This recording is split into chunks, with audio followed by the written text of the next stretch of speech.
Christophe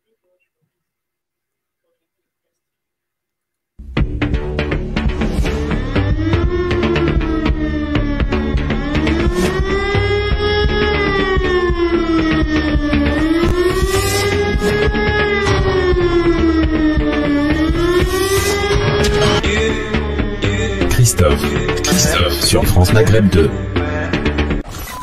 Le Grand Forum avec Christophe Fro sur France Maghreb 2.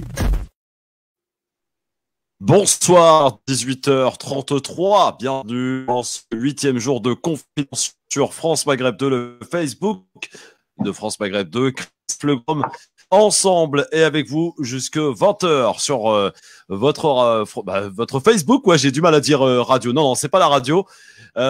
Avec nous ce soir pour m'accompagner, elle était déjà parmi vous à 17h avec toute son équipe, Anna Guézard-Boicaz. Salut Anna. Bonsoir Christophe, bonsoir toute l'équipe et bonsoir mesdames et messieurs. Comment allez-vous? Alors comment ça se passe, choc des cultures? Le choc des cultures se passe bien. On a commencé hier une toute petite émission assez sympa, une équipe dynamique. Il y avait beaucoup d'interactions. Les abonnés de la page Radio France Maghreb 2 ont aimé apparemment et on compte y revenir juste pour vous tenir compagnie, pour vous sensibiliser, vous divertir durant ces durs moments et vous donner de l'espoir aussi. Merci Anna. Donc, chaque lundi, mercredi, vendredi à 17h. Chaque lundi, mardi? Lundi, mercredi, vendredi à 17h. Ah d'accord, c'est 3 fois par semaine. 3 fois par semaine. De toutes les façons, on demande aux gens de rester connectés sur la page de France Maghreb 2 et le LGF, Christophe, le Grand Forum, tout le temps, parce qu'il y a toujours des nouveautés pour vous. Exactement. Alors, avec nous ce soir, on avait l'impression de ne pas l'avoir vu depuis une semaine, Soraya Rachedi. Bonjour ma Soraya. Bonjour tout le monde, bonjour Christophe, vous allez bien? Très très bien quand tu es là. C'est un plaisir d'être avec vous. Monsieur Abdeslam Itache est également aux manettes avec Philippe Bouriaki, les réalisateurs en chef de cette émission. Salut Abdeslam, comment ça va mon frère? Salut Christophe, salut l'équipe et bonjour aux connectés. Écoute, Monsieur Bouriaki, il va bien? Salut toute l'équipe, ouais il va très bien. Salut les auditeurs et les auditrices, téléspectateurs, téléspectatrices, Facebookiennes et je salue le réalisateur en chef, Monsieur Abdeslam Itache, notre maître à tous. Merci, voilà, j'aime ça. Alors, la question quotidienne qu'on pose, Anna, comment s'est passée cette 8e journée de confinement à la maison? Je crains qu'on commence à s'habituer, j'ai envie de dire, à s'habituer au stress, à l'ennui. Et puis on développe, et puis on développe un petit peu des tocs parce que moi je n'arrête pas de nettoyer chez moi, je nettoie les murs, et là j'ai nettoyé le jardin et puis le problème c'est que les enfants deviennent de plus en plus agités, ils font de la peine aussi parce qu'ils commencent à vouloir à poser des questions, à vouloir repartir à l'école, à demander après leurs copains. Oui. Et c'est de plus en plus difficile. Et puis la journée, on s'occupe comme on veut, mais le plus dur, c'est le soir. Parce que le soir, avant de dormir, c'est là où vraiment le cerveau il commence à psychoter un petit peu, à poser toutes ces questions concernant le futur, concernant cet avenir incertain. Je n'ai pas envie d'être pessimiste, mais voilà, et puis on commence à ressentir les symptômes psychologiquement, même si on ne les a pas. Je sais pas. C'est vrai. J'aimerais poser la question aux abonnés, ceux qui nous écoutent. Est-ce que ça vous arrive, vous aussi? Rassurez-nous, dites-nous qu'on n'est pas seul dans notre folie. Et puis voilà. Dès qu'on a mal à la tête. Ah oui, voilà. Hop, absolument. Ça y est. Dès qu'on a mal à la tête, et puis il y a même des problèmes à la gorge, on commence vraiment à ressentir exactement les mêmes symptômes que décrivent les médecins ou qu'on entend et lit dans les médias, etc. Or que dans la majorité des cas, ce n'est pas la maladie, heureusement. Philippe Bouriaki, comment s'est passé le confinement, le 8e jour à Orly? Écoute, j'ai eu une permission de sortie ce matin. J'ai été faire le ravitaillement pour la famille, mais aussi pour des voisins et une personne âgée qui m'a contacté via Facebook, qui elle ne peut pas se déplacer et qui m'a demandé gentiment si je pouvais lui apporter de petits trucs, puisque la personne qui devait passer aujourd'hui ne pouvait pas, elle a eu un contretemps. Et donc voilà, j'ai eu une permission de sortie ce matin. J'ai fait une grande. Ça, c'est très bien, Philippe. C'est des moments de solidarité qui s'enclenchent entre voisins. Et la solidarité, ça fonctionne, hein? Ça fonctionne bien, ça fonctionne même un petit peu partout.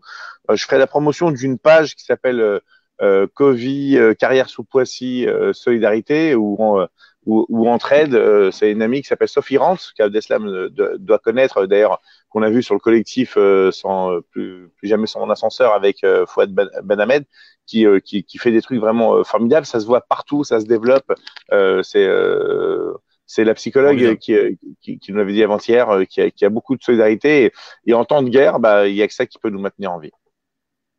Abdeslam Itache, 8e jour de confinement. Comment ça se passe à la maison? Écoute, on met de l'ordre dans les paperasses, hein, tous les dossiers qui s'accumulent. Ah, l'occasion est donnée. Oui, ça y est, j'ai rempli l'équivalent d'un carton.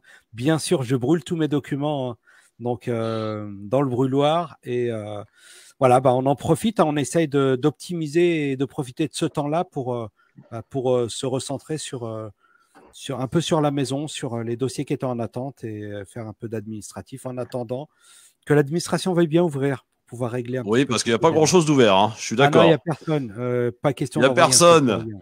Non, ni c'est que les dimanches en ce moment.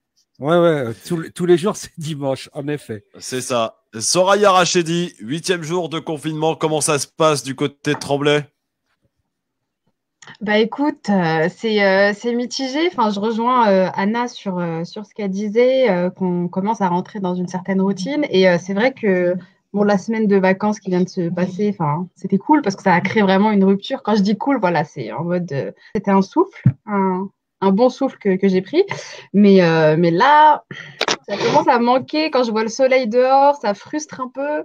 On peut pas aller voir les gens qu'on avait l'habitude de voir. Ça commence à peser lourd.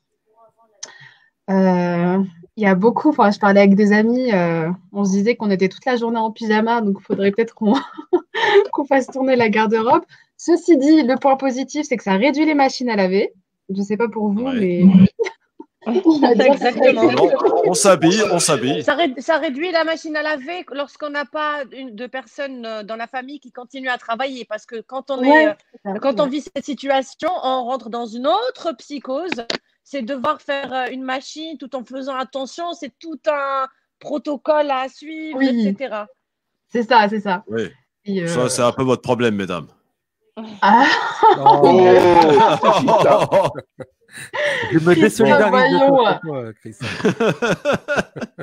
Alors, on a un programme bien chargé encore ce soir. Nous devions recevoir Anas Kazib, l'ancien des GG, on peut le dire. Il s'est un peu trompé de jour. Lui aussi, il se croit dimanche, ou en tout cas, il se croyait mercredi. Du coup, il sera peut-être avec nous demain. Donc, ce soir, nous aurons dans quelques minutes William Maghrebi, parce que elle est psychologue d'abord, parce que c'est également de l'équipe du LGF, psychologue clinicienne, et on va parler de problèmes de couple ou couple et confinement, comment y est les deux finalement, et on peut s'apercevoir que dans certains couples, on a des témoignages autour de nous, ça commence déjà à craquer, les hommes ou les femmes n'en peuvent plus de leur mari ou de leur femme. Comment apprendre à patienter ensemble? On verra cela avec elle. Normalement, nous serons également avec Anna Neluch, qui est présentatrice télé, que vous connaissez. Elle est déjà venue dans le studio avec Anna, dans les rendez-vous d'Anna, depuis Tunis. On sera avec elle tout à l'heure, si la liaison nous le permet. Et puis, nous aurons Hayat Chikawi, oui. qui est Shifawi Chiraoui. Ah oui, Chiraoui, d'accord. Hayat Chiraoui. Tu sais même prononcer les lettres. Oui, on fait au progrès. Surprenant. Qui sera avec nous dans quelques minutes aussi. Elle est contaminée au Covid-19 et on l'a eu tout à l'heure. Elle tousse pas mal. Elle a encore quelques symptômes bien présents. Elle est à Barcelone. Elle sera avec nous tout à l'heure. Sans oublier le pire et le meilleur du net avec Philippe Bouriaki. Et je peux vous assurer que ce soir, on va encore se marrer pour finir cette émission. Les coups de gueule et coups de cœur. Probablement aussi celui de Hicham Terra comme tous les soirs. Mais pour l'heure, pour commencer, l'image du jour.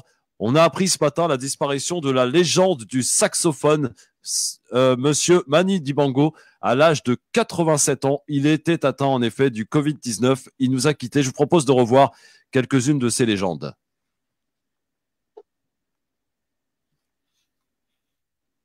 Ça arrive. Ça arrive, très bien. Manu Dibango, évidemment que vous connaissez, un grand saxophoniste de légende qui est parti ce matin, 87 ans.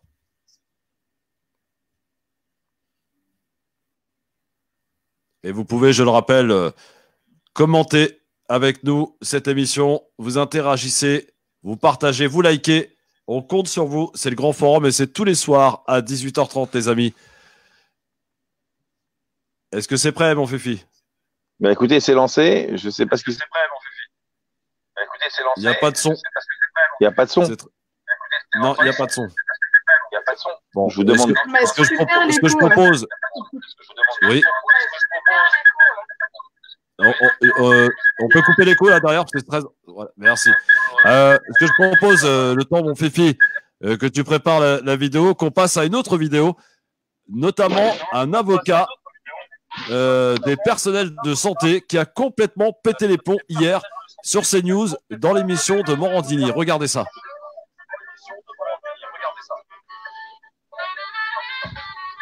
Essayons de trouver des solutions, essayons de garder un tout petit peu de crédibilité et de confiance, parce qu'il y a des tas de gens qui posent les questions dont vous avez parlé, et vous avez 1000 fois raison. Non. Mais il faut garder un minimum de confiance pour être unis et pour rester unis. Non. Diviser pour régner n'a jamais été une solution. Non. Jamais. La confiance, c'est fini. La confiance, madame, je dis à mes enfants qu'elle se mérite. Je suis désolé, madame. La confiance dans ce gouvernement, non. Et le principe. Mais vous allez avoir confiance en quoi? On peut pas dire qu'on n'a plus confiance en rien. Non. Mais c'est la fin. C'est la fin. Vous pouvez pas. On peut pas. Mais enfin, depuis le début, on me dit qu'effectivement, je peux pas. Depuis le début, on nous ment et vous me parlez de confiance. Alors, je vais vous dire. Il faut croire en quelque chose. Il faut donner de l'espoir aux gens. Il faut pas leur dire vous êtes gouvernés par des menteurs qui vous disent que des conneries et tout est faux. Mais vous ne pouvez pas dire ça. Mais pourquoi je peux pas dire ça? Mais parce que vous allez casser toute la confiance des gens et l'espoir pour les gens. Vous croyez qu'il en reste quelque chose de la confiance? Vous croyez que Madame Buzyn, et Madame Buzyn, elle s'est souciée de ça? Donc Madame Buzyn, elle a le droit d'aller dans le monde pour dire qu'effectivement, elle nous a menti depuis le début, qu'elle savait, elle a rien fait. Mais moi, j'ai pas le droit de venir dire que effectivement, on peut pas avoir confiance dans des gens qui nous mentent. Mais non, on ne peut pas avoir confiance. Mais vous dites aux gens de croire en quoi alors? En quoi les gens qui nous regardent, vous leur dites de croire en quoi? On a besoin de croire en quelque chose. Mais croyez en Dieu si vous voulez, mais c'est pas un problème de foi. Je ne crois en rien, moi. C'est pas un problème de croire. On croit que quelqu'un va nous aider dans cette affaire. On peut croire en la médecine, on peut croire aux médecins, on peut croire. Excusez-moi, il faut croire. Excusez-moi parce que j'ai pas eu le réflexe de vous répondre précisément sur ce point. Mais moi, je sais en quoi croire. Dans les recommandations de l'OMS.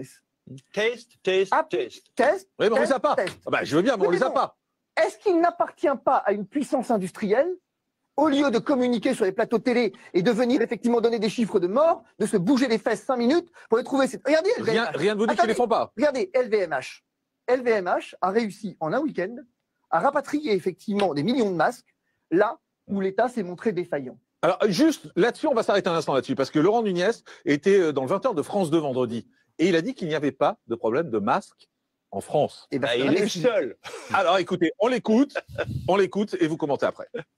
Alors d'abord, effectivement que ces masques sont indispensables pour les personnels soignants, personne ne dit le contraire. Oui, mais ces masques donc ils sont livrés très régulièrement et les personnels des EHPAD font partie des personnels cibles. Mais vous reconnaissez qu'il en manque? Les personnels soignants dans les hôpitaux. Et le ministre non, je ne reconnais pas qu'il en manque. Le ministère nous en avons parlé d'ailleurs ce matin même encore au de défense. Ces masques sont en cours de livraison. Pour la plupart d'ailleurs des départements, ils ont été acheminés. Et évidemment, vous savez, la France a conservé une capacité de production des masques, ce qui est très rare dans le monde finalement. Nous avons aussi une capacité d'importation. Et le président de la République a souhaité, il nous a incité à le faire, il incite l'appareil productif français aussi à développer une fabrication de masques qui puissent répondre, notamment des masques chirurgicaux, qui puissent répondre aux fameuses normes AFNOR pour augmenter la production de masques et servir les personnels soignants. Mais croyez bien que c'est le cas. Hier encore, dans de nombreuses pharmacies, des masques ont été livrés à l'intention notamment de la médecine de ville, parce que ce sont des personnels soignants qui sont au contact de malades et qui effectivement ont besoin de ces masques. Voilà. Maître Fabrice Division. Lui, il faut le frapper. À un moment donné, il faut le frapper. On ne dit pas, voilà. Si, on le dit. Non, c'est l'expression. Et c'est un menteur invétéré. Vous savez combien de masques ont été livrés quand ça a été livré dans les zones infectées, dans les grosses zones? Les 25 départements. Dans les 25 départements, 18 masques ont été livrés pour les professionnels de santé. 18. 18 par quoi? Par semaine? 18 par personne. Par personne, c'est même pas par semaine. 18 par personne. Et vous savez combien de temps on tient avec 18 masques? 2 jours? 3? Allez, 4 jours. Alors qu'on ne vienne pas me dire qu'effectivement ces masques. Et puis, de toute façon, écoutez-moi, il n'y a pas. Mais vous l'avez entendu, il le dit clairement. Non, mais le ministre de la Santé dit autre chose.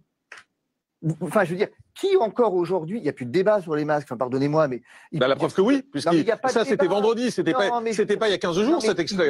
C'était vendredi soir aux 20h. Le ministre de la Santé a reconnu qu'effectivement on avait un problème de masques. Il dit qu'ils n'ont pas été commandés, ces masques. Donc ils ne peuvent pas être là, ils n'ont pas été commandés. Moi, ça fait 1 mois et demi que je le dis. Je veux dire, donc voilà, et ça fait 1 mois et demi qu'on a essayé d'enrober ça de considérations scientifiques. Rappelez-vous, hein, quand je vous disais qu'il fallait les FFP2, qu'est-ce qu'a répondu le ministre? Non, mais scientifiquement, on a une étude qui montre que... Finalement, il dit plus ça aujourd'hui. Hein. Le Grand Forum avec Christophe Roux sur France Maghreb 2.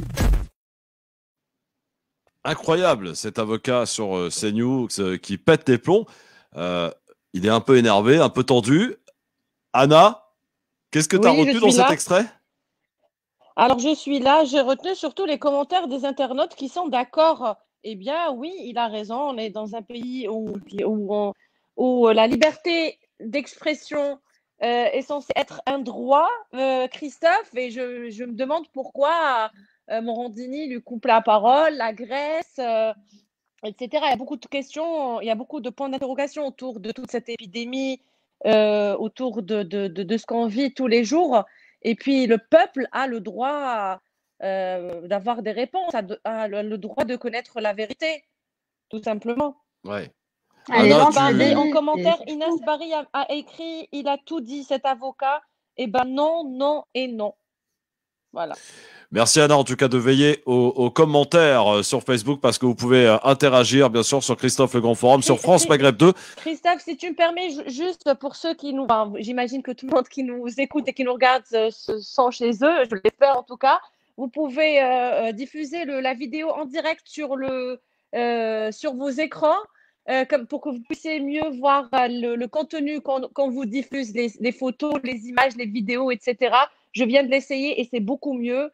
Et voilà, et c'est génial. Ça, c'est un petit conseil. Très bien. Parenthèse. Soraya, cet extrait de cet avocat qui pète les plombs sur CNews. Eh ben, il a bien raison de péter les plombs. Moi, ça me fait plaisir de voir que les langues se délient, qu'on ose dire ce qu'on veut dire. Et ça me révolte d'autant plus de voir ces journalistes.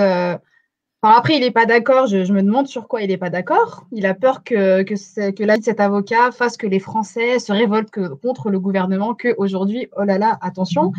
Il se met le doigt dans l'œil, en fait. C'est complètement absurde.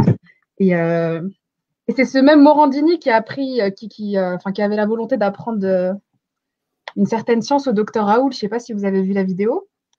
Le docteur Raoult qui a quitté le conseil scientifique aujourd'hui. Oui. Il a claqué la porte. Et on lui reproche, en effet, d'avoir ouvert son centre de dépistage à Marseille. Vous avez vu la queue de malades qu'il y avait devant. Oui. C'est incroyable.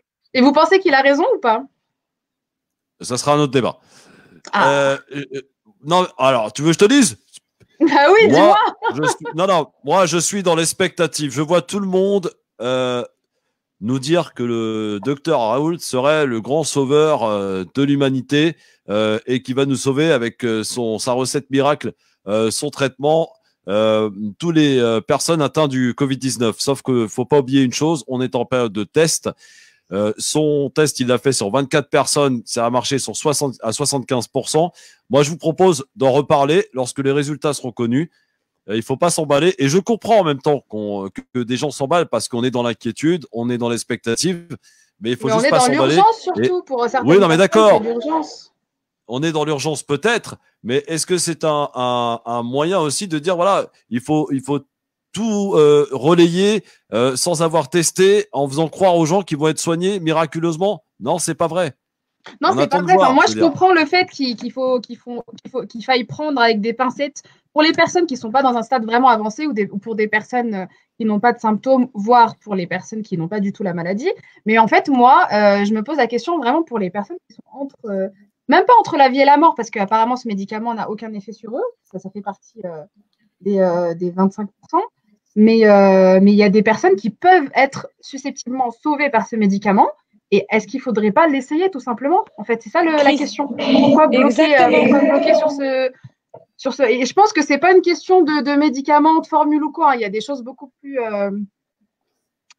Je ne sais pas comment elle qualifie, il y a beaucoup plus d'intérêt politique et financier derrière. Christophe, il y a une expression qui dit entre deux mots, il faut choisir le moindre. Maintenant, on a une option soit de mourir de ce virus, soit de choisir la deuxième option du docteur Raoult qui nous propose une solution qui n'est pas à 100%, qui ne marche pas sur tout le monde, qui ne fonctionne pas pour tout le monde, malheureusement, mais à 75% des cas, elle est efficace. C'est pas négligeable. Elle diminue la contagion. Donc, pour l'instant, on n'a pas trouvé mieux. Si une personne se manifeste d'ici 1 heure pour nous dire qu'il a trouvé justement ce remède, ce vaccin, on est preneur, il n'y a pas de souci.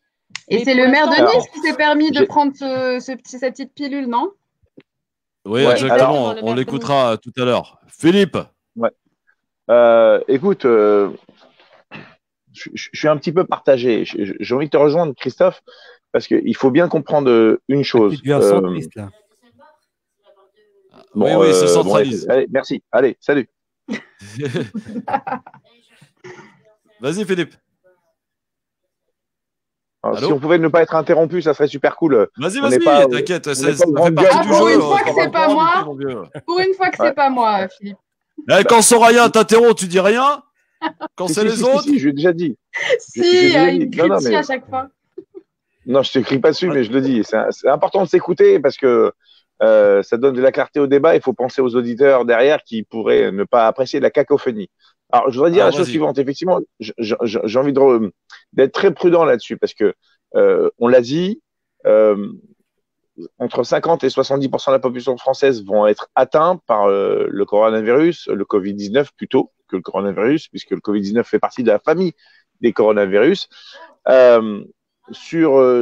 Là-dessus, vous allez avoir 90% qui vont juste au Doliprane s'en sortir, comme une très grosse grippe. Mais d'ailleurs, on a plusieurs personnes qui pourront témoigner et qui n'ont pas pris justement le remède du professeur Raoult. Et puis là-dedans, vous allez avoir 10% qui, eux, vont se retrouver dans un état grave et critique. C'est pour ça qu'on demande aux gens de rester confinés pour une seule raison, en fin de compte, pour éviter de se retrouver dans un entonnoir, un goulot d'étranglement, de saturer les urgences et d'être obligé de se retrouver comme dans certains pays comme en Italie, où on doit faire le choix entre qui on laisse brancher et qui on laisse mourir, parce que nous avons que 5000 appareils respiratoires, en poussant les murs, en réquisitionnant certains hôpitaux privés et cliniques, plus l'armée, on pourrait monter jusqu'à 6000. Je dis bien on pourrait. D'ailleurs, on voit bien qu'aujourd'hui, à Mulhouse, l'hôpital de campagne militaire ne peut accueillir que 30 personnes et qu'il n'y a que 6 personnes aujourd'hui qui vont être... Qu'en Chine, on a été capable de monter un hôpital en 2 semaines. Ici, ils n'arrivent même pas à accueillir plus de 30 malades. 2 hôpitaux. Certes, mais c'est une 2 réalité hôpitaux en Chine, c'est vrai. C'est une réalité qu'il faut prendre en ligne de compte. On compte donc... moi, effectivement, comme tout le monde, j'ai envie de te dire, mais écoute, vaut mieux ça que rien. Mais le Doliprane fonctionne peut-être aussi bien parce qu'aujourd'hui, aux États-Unis, les essais massifs qui ont été faits à la demande de Donald Trump ont tué 15 personnes. Et ça a été prouvé que c'est ce qu'on leur a administré. Alors, quelle est la dose? Je sais pas. Moi, je suis pas un scientifique, je suis pas un spécialiste. On en parlera avec des scientifiques parce que moi, j'en ai marre d'entendre et de lire. Des gens qui se prennent pour des scientifiques, ça commence à me fatiguer sur les réseaux sociaux, voilà. C'est rempli de ça. Le professeur Raoult, on l'a contacté. Aujourd'hui, il refuse toute interview et toute discussion. Il a claqué la porte de plusieurs organismes différents. Et aujourd'hui, il a lancé un grand test à l'échelle d'une ville, à l'échelle de Marseille, qui a posé quelques problèmes de sécurité et y compris de confinement. Donc, non, Anna, pardon, je suis obligé de vous couper parce qu'on est très en retard. J'aimerais juste entendre Abdeslam là-dessus et on garde les autres vidéos pour tout à l'heure parce que William Maghrebi nous attend et j'aimerais qu'on l'accueille dans un instant. Abdeslam. Alors, je partage l'avis de Philippe. Je suis aussi partagé par cette idée. D'abord, l'idée du professeur Raoult où sa proposition est un formidable espoir, mais en même temps, il faut savoir raison garder et veiller à respecter tous les process concernant un vaccin qui serait mis à disposition de la population. On ne sait pas vers quoi on va et il est normal que ces produits soient testés et qu'on puisse être sûr de l'efficacité du produit sans qu'il y ait d'autres effets derrière. Donc voilà, je suis très indécis et je pense pas que la précipitation soit une forme d'évolution de résistance positive. Donc, moi, je reste dubitatif sur cette proposition-là. Attendons et voyons. Mais je ne nie pas que cette proposition est un espoir pour beaucoup. Ensuite, sur le développement du coronavirus, je pense qu'il ne s'arrêtera pas là. Il y a une chose est sûre, c'est que, entre les personnes qui sont porteurs sains, les personnes qui sont porteurs et qui l'ignorent, enfin qui sont chez eux et qui contaminent leur famille, les personnes qui ont contracté le coronavirus et qui s'en sont sortis, puisqu'il y a un très grand nombre, je crois que c'est 90 ou 95% qui s'en sortent, mais qui continuent à être 98. porteurs sains. 98 et qui continuent à être porteurs sains. Donc, une fois le confinement terminé et une fois ce cap dépassé, il est évident qu'ils iront contaminer d'autres personnes en ayant la certitude absolue qu'il n'y a pas de transmission possible. Je vous laisse imaginer la visite dans les EHPAD, le fait d'aller voir par exemple les parents. Je pense que beaucoup de personnes entre nous sont dans mon cas. Je me refuse d'aller voir mes parents parce que je ne veux pas, dans l'hypothèse où je serais potentiellement porteur, de leur porter préjudice. Mais pendant combien de temps je ne vais pas les rencontrer? Pendant un mois et demi? À quel moment je ne suis plus contagieux si je venais avoir été contaminé? Si je venais avoir été porteur sain, ou alors si je venais avoir contracté la maladie et ensuite être guéri. Vous voyez, toutes ces questions-là. Et puis, Abdeslam, c'est quelque chose qu'on ne pourra jamais savoir finalement, parce qu'il suffit que tu ailles faire tes courses aujourd'hui, que tu le contractes et que tu sois toujours asymptomatique, et voilà, tu le refiles à ton parent. Mais pourquoi ça, c'est de la faute à qui? C'est la faute au gouvernement qui refuse à Macron de suivre, de suivre calmez-vous. Du docteur Raoult, qui est de dépister 19 le heures. peuple, la population. Christophe, j'en suis sûr, t'es d'accord. Merci d'être en direct sur Facebook, France Maghreb 2, sur Christophe Le Grand Forum. Je vous propose d'accueillir Madame Ouiem Maghrebi qui est avec nous, psychologue clinicienne. Bonsoir Ouiem. Bonsoir, salam alaikum. Merci de me recevoir. Bonsoir Ouiem, je suis ravi de te voir. Plaisir partagé. Alors Ouiem, j'ai tenu à t'inviter, nous avons tenu à t'inviter chez toi, parce que le Grand Forum c'est chez toi, pour parler des problèmes de couple. On en est au 8e jour de confinement et là, je demande à toutes celles et tous ceux qui ont des problèmes dans ce type-là de poser leurs questions. Ouiem, d'essayer d'être concise pour qu'on puisse répondre à un maximum de questions. Anna, tu te charges de regarder un petit peu ce qui se passe sur les Facebook, s'il te plaît. 8e jour de confinement, Ouiem. Que se passe-t-il aujourd'hui? La nervosité commence un petit peu à entrer en jeu. L'homme et la femme, pardon, ont de plus en plus de mal à se supporter. Si j'y rajoute l'ingrédient devoir conjugal où l'homme a un peu plus de temps et se veut un peu plus oppressant, la femme s'y refusant, voilà toutes ces problématiques auxquelles sont confrontés beaucoup de gens. Ok. Alors déjà, il y a beaucoup de choses qui viennent d'être dites, mais je pense que dans un premier temps, c'est important qu'on puisse distinguer deux situations. On va distinguer ensemble la situation un peu lambda, asymptomatique, un petit peu normale, que vivent tous les couples, c'est-à-dire des conflits qui sont absolument normaux, et puis la situation qui est un peu plus pathologique, où là, on va retrouver des femmes qui sont victimes de violences et de maltraitance. Moi, il faut bien comprendre qu'il y a une chose sur laquelle j'insiste, c'est que le confinement, c'est une situation qui exacerbe, qui vient mettre en avant, en lumière, ce qui existait déjà avant le confinement. Donc, si dans un couple, il y avait déjà des conflits, il y avait déjà des problèmes de communication, le confinement ne va faire que exacerber, mettre en lumière, en fait, ces conflits qui étaient déjà préexistants. Maintenant, moi, je voudrais quand même insister un petit peu sur les situations qui sont plus inquiétantes, à savoir des femmes qui sont victimes de maltraitance, qui sont sous emprise et qui vont vivre le confinement véritablement comme un enfer, comme une prison, puisque le temps de confinement, si c'est un temps qui est censé être un temps de retour vers soi, de communication, d'échange, pour beaucoup, c'est un temps qui va au contraire surexposer les victimes aux violences dont qu'elles risquent en fait de vivre avec des hommes maltraitants. Donc vraiment pour certaines personnes, pour certaines femmes notamment, le confinement est vraiment vécu comme une prison. Donc si moi j'insiste un petit peu sur le confinement dans le cadre des couples dysfonctionnels ou pathologiques, c'est-à-dire vraiment là où les femmes sont victimes de maltraitance, il faut bien comprendre que le confinement il va avoir 3 degrés de risque dans la hausse de la violence due au confinement. Soit dans un premier cas, il y a des conflits et les conflits n'ont pas été résolus par la communication déjà en amont.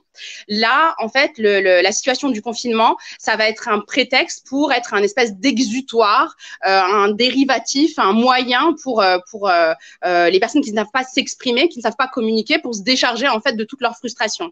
Soit, dans un deuxième temps, il y a déjà des violences physiques dans le couple. La femme a déjà été maltraitées physiquement, et là ça va être de plus en plus les femmes vont être frappées, soit s'il y a vraiment eu beaucoup de violence dans un troisième temps, là on risque de s'exposer à même des féminicides. Donc il faut pas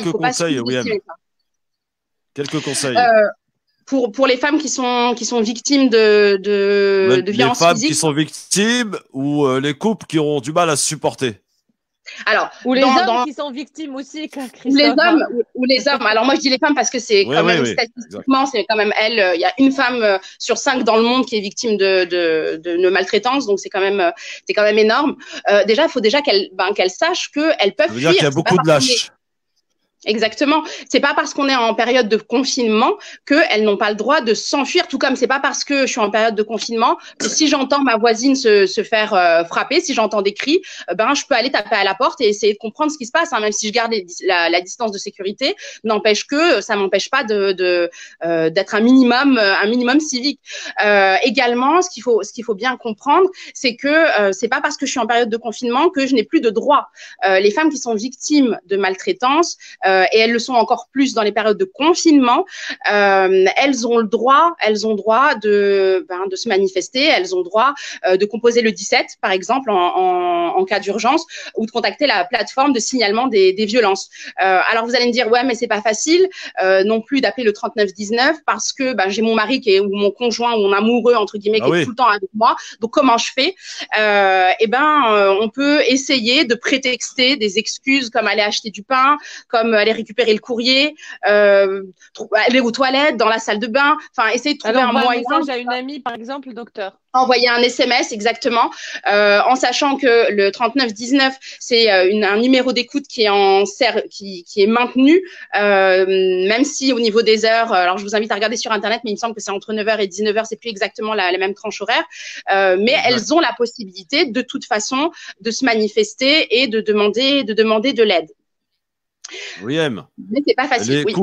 Les couples qui se supportent pas, la tension qui monte et les rapports intimes, parce que l'homme il est là, il est présent, il a rien à faire, très oppressant avec son épouse par exemple. Alors, dans les couples lambda, il faut bien là aussi comprendre que la situation de confinement, c'est une situation qui nous amène à beaucoup de frustration. C'est quoi la frustration? C'est une émotion que je vais ressentir quand j'ai un de mes besoins ou plusieurs de mes besoins qui ne vont pas être satisfaits, qui vont être bloqués, qui vont être entravés. Alors, vous savez que nos besoins sont très divers. Si on prend la pyramide de Maslow, on va avoir au départ les besoins physiologiques qui, eux, sont toujours satisfaits. C'est-à-dire, je peux, en période de confinement, continuer à manger, à dormir. Manger, on mange, hein. Oui, là, on mange clairement. On se défoule sur nos besoins physiologiques. Mais on n'a pas que ça. On a aussi des besoins de sécurité. J'ai besoin de me sentir en sécurité. Le problème, c'est que là, avec cette pandémie, avec ce qu'on est en train de vivre, nos besoins de sécurité sont ébranlés. On se sent pour beaucoup, avec ce qu'on voit, avec ce qu'on entend dans certaines chaînes de télé, on se sent très insécurisé. Et de fait, parce que effectivement, quand on se connecte sur Internet ou qu'on regarde les chaînes d'infos, on se rend compte qu'effectivement il y a des morts, qu'effectivement à l'extérieur c'est dangereux. Donc notre besoin de sécurité, c'est extrêmement anxiogène. C'est extrêmement anxiogène. Raison pour laquelle moi je ne cesse de dire déconnectez-vous. Il va rien se passer de plus ou de moins. N'allez pas ne regardez pas les chaînes d'infos. Alors je suis navrée, je suis peut-être pas le bon endroit pour le dire, mais évitez le plus possible de vous remplir de pensées anxiogènes. Il faut bien là aussi, il faut bien comprendre que c'est parce que je pense que je ressens que je réagis. Mes conduites, mes comportements sont le résultat de mes émotions. Or, mes émotions me viennent de mes pensées. Quand j'introduis dans ma psyché des pensées très négatives, très anxiogènes, donc des pensées de peur, d'inquiétude, je vais automatiquement générer à l'intérieur de mon affectivité des émotions désagréables. Or, ces émotions, si je ne sais pas les exprimer, si je ne sais pas les gérer, elles vont s'accumuler à l'intérieur de moi et à force, avec le temps, petit à petit, c'est pour ça qu'on s'inquiète de la prolongation du confinement, parce que petit à petit, avec le temps, si j'ai pas d'exutoire, si j'ai pas de moyen de me décharger, de me libérer de toutes ces émotions que j'ai contenues, eh ben, elles vont chercher à s'exprimer par des décharges pulsionnelles et donc par de l'agressivité. Les couples qui ne communiquent pas, qui n'ont pas l'habitude de mettre des mots sur ce qu'ils ressentent, vont avoir tendance à gérer le conflit par la violence, par l'agressivité, par l'impulsivité. Donc, le meilleur moyen… verbale aussi, à la fois verbale, mais le problème c'est que c'est le premier degré de la violence physique. En fait, ça commence toujours par de la violence verbale et ensuite ça va crescendo. Donc, et c'est là où est le risque, c'est que quand on est hors période de confinement, ben, si moi je me dispute avec mon conjoint, j'ai cette possibilité de sortir, d'aller me décharger, d'aller travailler, de parasiter un petit peu mes pensées et de me décharger émotionnellement. Sauf que là, je peux pas. Sauf que là, j'ai pas d'autre choix que d'être face à l'autre. Et c'est vrai que c'est une période aussi qui va venir exacerber finalement les inégalités, parce que c'est pas la même chose quand je vis dans un petit appartement que lorsque j'ai une grande maison ou un jardin où je peux quand même m'isoler, où je peux me distancier de l'autre et me retrouver un petit peu face à moi-même. Quand on est les uns sur les autres, ben on n'est pas avec soi, tout simplement. Alors, question qui va vous être posée, ma chère William, par les gens qui sont connectés et qui nous suivent en direct et en live sur Facebook France Maghreb 2, Christophe Le Grand Forum. Ils peuvent liker, partager et commenter, bien sûr, et poser vos questions. William, je vais te demander, parce qu'on a pris un peu de retard, de raccourcir un petit peu tes réponses, et on aura de toute façon l'occasion.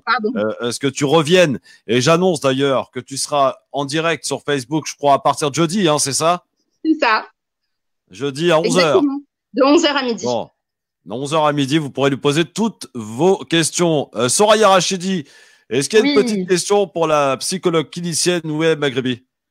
Oui, j'ai une question vraiment pour ceux qui nous écoutent, pas vraiment pour moi. Mais William, merci pour ton intervention déjà. Avec plaisir. Est-ce que tu peux nous expliquer qu'est-ce qui garde cette femme victime de son bourreau chez elle et pourquoi elle ne part pas? Parce que j'ai l'impression que chez les gens, c'est très facile de dire oui, je ne comprends pas pourquoi elle ne part pas, etc., etc. Et j'aimerais bien que tu nous expliques brièvement ce lien qu'il y a entre ses conjoints, entre cette victime et son bourreau, j'ai envie de dire. D'accord. Alors, de façon très synthétique, il existe trois choses, voilà, pour que ce soit bien clair pour vous. Il existe trois choses dans nos relations avec les autres. Il y a ce qu'on appelle l'influence, il y a ce qu'on appelle l'autoritarisme et il y a ce qu'on appelle la manipulation. L'influence, c'est quand moi, je vais vous dire une chose dans un but de vous amener à avoir telle pensée ou telle attitude qui est bonne pour vous. L'autoritarisme, c'est quand je vous oblige à agir de telle ou telle façon et je m'y prends par la force. Et la manipulation, c'est quand je cherche à vous amener à faire une chose ou à faire une chose qui n'est pas bonne pour vous, qui est bonne pour moi, mais sans vous le dire de façon claire, de façon franche. Quand je vais manipuler quelqu'un, je vais le mettre sous emprise, c'est-à-dire que je vais l'amener à avoir des conduites, à avoir des ressentis, sans même qu'il puisse penser comment il a fait, comment j'en suis arrivée à ressentir ou à avoir telle ou telle attitude. Les femmes qui sont en couple avec des pervers, avec des narcissiques, avec des tyrans domestiques, ce sont des femmes qui sont sous emprise, c'est-à-dire que ce sont des femmes qui sont déconnectées de leur psyché, qui sont en incapacité de penser par elles-mêmes. Même si elles pensent qu'elles pensent par elles-mêmes, en réalité, c'est pas le cas. Les femmes qui sont sous emprise, elles ont conscience de ce qui se passe à l'extérieur, c'est-à-dire qu'elles vont vous dire oui, j'ai été frappée, oui, j'ai été maltraitée, mais j'arrive pas, c'est plus fort que moi, je ne peux pas me défaire de cette relation. Il y a une dépendance affective en fait. Alors, c'est parce qu'il y a une dépendance affective que ces femmes vont être prédisposées à être sous emprise. C'est pas n'importe qui qui est manipulable. Si vous me permettez, juste pour donner mon avis, il y a aussi beaucoup d'autres raisons, entre autres la dépendance, lorsque les femmes sont dépendantes financièrement, lorsqu'elles n'ont pas où aller, lorsqu'il y a des enfants en jeu, des enfants qui veulent les protéger, qui ne veulent pas, ces femmes-là ne veulent pas. Mais on ne protège pas les enfants comme ça, Anna. C'est impossible. Souvent, comment? Alors, moi, je vais vous couper si vous permettez. Je vais vous couper si vous permettez. Je vous coupe très rapidement. Je reçois en consultation des femmes qui sont prises en charge, qui sont aidées financièrement, qui sont dans des centres d'hébergement, qui ont leurs enfants qui sont mis en sécurité, qui sont aidées puisqu'on leur trouve un travail et pourtant retournent avec leur agresseur. Ça n'a rien à voir. Parce que, en fait, il faut bien comprendre, s'il vous plaît, retenez juste ça. Il faut bien comprendre que nous sommes tous constamment en train de vivre avec deux réalités. Alors, c'est pas de la folie que de le dire, hein. Il y a ma réalité interne, ce que je ressens, c'est mes souvenirs, c'est mes traumas, c'est mon savoir, c'est mes émotions, mes besoins, tout ce qui est à l'intérieur de moi. Ma réalité interne, personne ne peut y accéder, si ce n'est moi. Et il y a la réalité externe, cette réalité qui se prouve. Je suis là, chez moi, dans mon salon, vous êtes chacun chez vous. Cette réalité externe-là, elle se prouve. On peut agir sur la réalité externe. C'est pas pour autant que l'on va agir sur la réalité interne de la personne. Même si je la sors de sa réalité externe, n'empêche que cette personne, elle n'est pas que ça, elle n'est pas que de l'argent, elle n'est pas qu'un domicile, elle est aussi une réalité interne. Elle a des choses à l'intérieur d'elle qui sont plus fortes qu'elle. Oui, c'est ça. Et William, on le voit bien, enfin, il y a des femmes, j'en ai vu, qui, tenez-vous bien, c'est elles qui prennent en charge ce mari bourreau. Ça montre bien que c'est beaucoup plus, ça va beaucoup plus au-delà de la question matérielle. Et pour revenir à la question des enfants, je pense c'est compliqué parce que les mamans, elles savent que c'est pas un bon modèle familial qu'elles montrent là à leur enfant. Souvent, je dis pas tout le temps, mais souvent, le mari qui frappe sa femme, il s'en prend également aux enfants. Et ça montre qu'il y a vraiment un homme qui maltraite la femme. Un homme qui maltraite la mère maltraite les enfants de toute façon. Même s'il ne frappe pas les enfants, il frappe la mère. Donc, que ce soit psychiquement ou physiquement. Et c'est docteur, beaucoup de femmes aussi pensent que peu importe où est-ce qu'elles vont, ce mari finira toujours par la retrouver. Et ça a été le cas, malheureusement. Oui, il y a cette peur. Ça a été le cas et voilà, et ça a fini par des drames. Elles sont sous emprise. Elles savent que... Oui.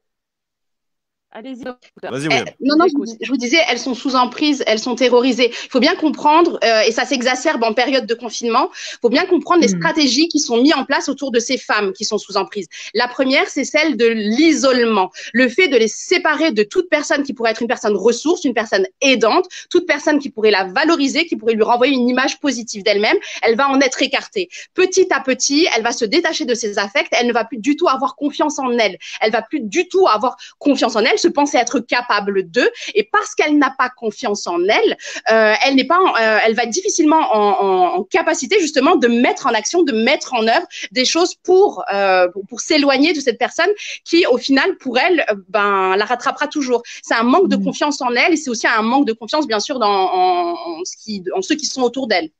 Messieurs, Abdeslam Itache, Philippe Bouriaki, une question à William Maghrebi éventuellement. Non, c'est surtout sur la gestion des ados ou des adolescents qui ont un besoin effréné de liberté et qui, malgré les avertissements, les 135 €, les 1500 € et les 6 mois de prison annoncés, comment justement comment les maintenir confinés? Mais je pense je pense surtout aux familles monoparentales où la maman occupe le rôle de père et de mère avec des ados qui ont l'habitude de rester dehors et pour le coup se retrouvent contraints, je vais employer le mot d'emprisonner, mais c'est le terme des ados, hein. Je ne suis pas en prison ici et ainsi de suite. Quelle solution vous apporteriez justement à ces parents? Et c'est ce que je disais tout à l'heure, c'est là où c'est très compliqué, c'est que la période de confinement, elle ne vient que mettre en évidence, que exacerber ce qui existait déjà avant. C'est-à-dire que si déjà au préalable, on n'arrive pas à communiquer avec son adolescent, si déjà l'adolescent présente des troubles du comportement, a du mal à se soumettre aux règles, aux lois qui sont qui régissent la vie de famille, ça va pas se faire là dans le cadre du confinement, puisque le confinement c'est une période comme je disais, de frustration. Donc ça va être très difficile d'être thérapeutique pour son enfant quand on n'arrivait pas à l'être déjà en amont. Donc, alors c'est une petite parenthèse. Quand on est face à un adolescent qui n'écoute absolument pas, qui est dans l'opposition, qui est dans le conflit, on peut essayer le plus possible de mettre des mots. Alors, ce serait d'un adolescent. Pardon ? C'est le propre d'un adolescent d'essayer de se révolter, de tester les limites. C'est le propre de l'adolescence qui est je tape sur le. C'est absolument parce qu'il est en période d'individuation. C'est là que son identité se consolide. C'est là où il prend conscience de qui il est et il a besoin de se confronter à un mur. Il a besoin de taper sur le mur et d'être sûr que le mur reste stable, en fait, que le mur ne s'effondre pas. Si moi je cède, ou si moi je rentre dans des colères pas possibles, ou si moi j'abandonne, j'ai cédé en fait. Et là, je vais l'angoisser, mon adolescent. Et il va taper aussi longtemps qu'il arrivera finalement à se confronter à un mur. Donc il va aller de là aussi, ça va être crescendo, il va aller de plus en plus loin jusqu'à ce qu'il se confronte à une limite. Et parfois, c'est la limite de la loi, de la justice, de la police. Donc si vraiment je sens que je suis dépassée, que je suis complètement débordée, là je fais une petite parenthèse, vous avez la possibilité de rentrer en contact avec des psychologues, des thérapeutes, des coachs qui restent disponibles en période de confinement et qui vont vous entendre, vous écouter et vous donner des conseils qui sont beaucoup plus personnalisés, beaucoup plus appropriés. Mais il faut en tout cas, si moi j'ai un conseil à donner de façon très généraliste, lâchez les baskets à vos adolescents. Laissez-les tranquilles. Soyez pas 24 heures sur 24 sur leur dos. Laissez-les tranquilles. Par contre, ce que vous pouvez leur demander, c'est leur imposer un temps d'échange, un temps de partage avec la famille. Alors, vous créez un planning, un agenda, c'est indispensable en période de confinement. Et calez-vous un créneau où vous allez être tous ensemble, où à un moment privilégié, vous allez pouvoir communiquer avec votre adolescent. Lui, il le sait, il s'y prépare. S'il ne veut pas se caler à cet horaire-là que vous aurez fixé, il faut punir, voilà, entre guillemets. Mais c'est pas la punition, on va pas le taper. Non, on va pas le taper. 5 étoiles. D'accord, ok. William, question, Philippe? Oui, enfin non, j'ai pas une question. Je viens de recevoir un message du docteur Babouche qui se propose de venir à la place du mur vous remplacer. À la place du quoi? Du murologue. Ah d'accord, ok, super. Du docteur Babouche. Sartec, docteur. Christophe, est-ce que tu m'entends? Est-ce qu'on peut afficher... Oui, on t'entend, oui, Anna. Est-ce que je peux poser une dernière question à Dr William? Vas-y, je t'en prie, Anna, vas-y. Docteur, est-ce que vous pensez que cette période de confinement est la meilleure période pour que les femmes puissent prendre une décision, par exemple, d'obtenir de l'aide, de se faire suivre, de quitter le... Là, qui sont en train d'émerger, effectivement. Est-ce qu'on peut afficher éventuellement sur le mur des commentaires le Facebook de Madame William Maghrebi? Si quelqu'un peut le faire, ça serait bien. Comme ça, les gens peuvent aller aussi voir un petit peu de quoi il s'agit. Et vous pourrez la retrouver, je le rappelle, jeudi sur la page France Maghreb 2 à partir de 11h. Et pendant 1 heure, elle répondra à vos interrogations. Elle sera en totale interaction avec vous. Et n'hésitez pas à s'offrir les services de cette grande professionnelle qui est mon amie, William Maghrebi, psychologue clinicienne. Je t'embrasse de très loin, William, et je te remercie en tout cas d'être venu ce soir. Moi aussi, barakallahu fik. Merci beaucoup. Salam à tous. Merci, William. Merci beaucoup. À jeudi. Merci, William. Et tu reviens dans le LGF, on a besoin de toi. Avec plaisir. Bon courage. Merci, ma William. Alors, est-ce que le temps que l'on accueille, je crois, notre prochaine invitée qui est en direct de Tunisie, Anna Neleuch, présentatrice TV. Philippe, est-ce qu'on peut se regarder 2 secondes quand même? Manu Dibango, j'aimerais bien qu'on le regarde parce que c'est un grand monsieur, grand musicien du saxophone qui nous a quittés ce matin à l'âge de 87 ans. Est-ce qu'on est bon ou pas? Oui, on est bon. On est bon. Allez, alors, on y va les gars, s'il vous plaît. Un peu de musique avec Manu Dibango. Allah rahmou, paix à son âme.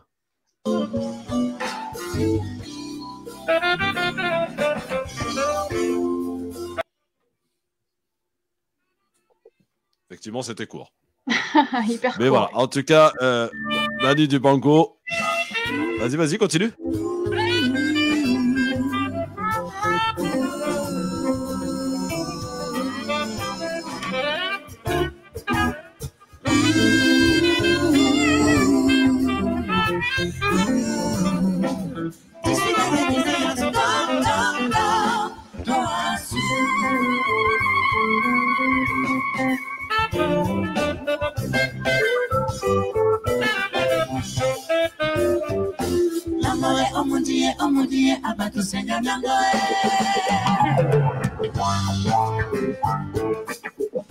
Oma Sopaina. «